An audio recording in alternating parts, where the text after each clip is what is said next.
स्वागत है दोस्तों आपका। आज जो हमने टॉपिक लिया है वो है समास। प्रीवियस ईयर क्वेश्चन का कंपाइलेशन किया है जिसमें 2015 से 2025 के बीच में लगभग 100 क्वेश्चन का ये सेट है। ये डिफरेंट कंपटीशन एग्जाम में आए हुए समास हैं जो बार बार रिपीट होते रहते हैं और इसमें कुछ ऐसे भी मैंने क्वेश्चन लिए हैं जो लगभग लगता है कि इनकी संभावना है कि ये आ सकते हैं। और जो लेवल आजकल चेंज हो रहा है मैं उसकी भी बात करता जाऊँगा। समास तो कहते हैं, चलो जहाँ भी जिस चीज़ की जरूरत पड़ेगी वहाँ मैं आपको शॉर्ट में समझाता जाऊँगा। मैंने समास के जो थ्योरेटिकल पार्ट है, मीन्स कौन सा समास में क्या पहचान होती है, कितने पार्ट होते हैं, वो सारा कंप्लीट करके अपने इसी चैनल पर डाल रखा है। आप चाहें तो देख लेना, ठीक है। बाकी कहीं दिक्कत आती है और समझ में प्रॉब्लम है तो आप डिटेल वीडियो भी देख सकते हैं। बाकी छोटी छोटी चीज़ें मैं आपको यहाँ भी बताता जाऊँगा। चलो स्टार्ट करते हैं। एसएससी सीजीएल 2016 का क्वेश्चन है राजपुत्र। राजपुत्र का अगर देखा जाए तो ये क्या होता है, राजा का पुत्र, ये तो हो गया राजपुत्र। तो ये शब्द यहाँ आ रहा है का जो आता है वो आता है संबंध तत्पुरुष में, संबंध तत्पुरुष में।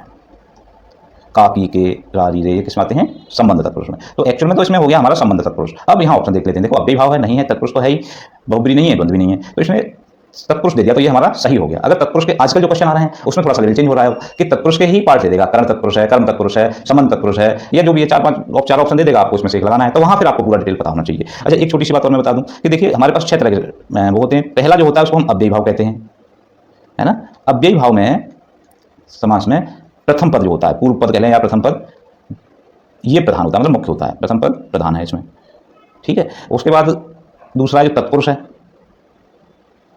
इसमें द्वितीय पद मतलब अंतिम पद, ठीक, या उत्तर पद कहते हैं, ठीक।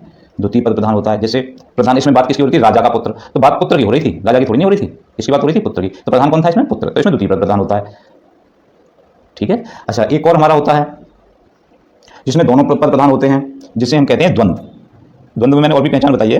द्वंद्व में क्या होता है, दोनों पद प्रधान होते हैं, मतलब दोनों पदों का लेवल एक जैसा ही होता है, दोनों पद प्रधान होते हैं, दोनों पद, है ना।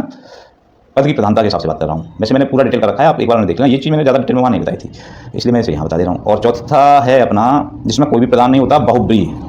बहुब्री, इसमें कोई पद प्रधान नहीं होता है, कोई पद प्रधान नहीं होता है। अब रह गए हमारे दो में पहला है, दो में एक है हमारा द्विग वाला।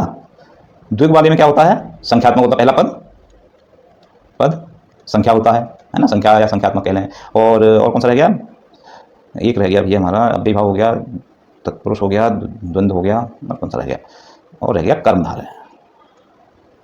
कर्मधारय का मतलब होता है इसमें पहला पद विशेषण होता है और दूसरा पद विशेष होता है, जिसकी विशेषता बताई जा रही है। ये इनका छोटा सा मतलब एक तरह से पद प्रधान के हिसाब से वो है। बाकी मैंने सारी चीज़ें वहाँ बता रखी, तो एक बार देख लेना, थोड़ा सही रहेगा। और ये लाइक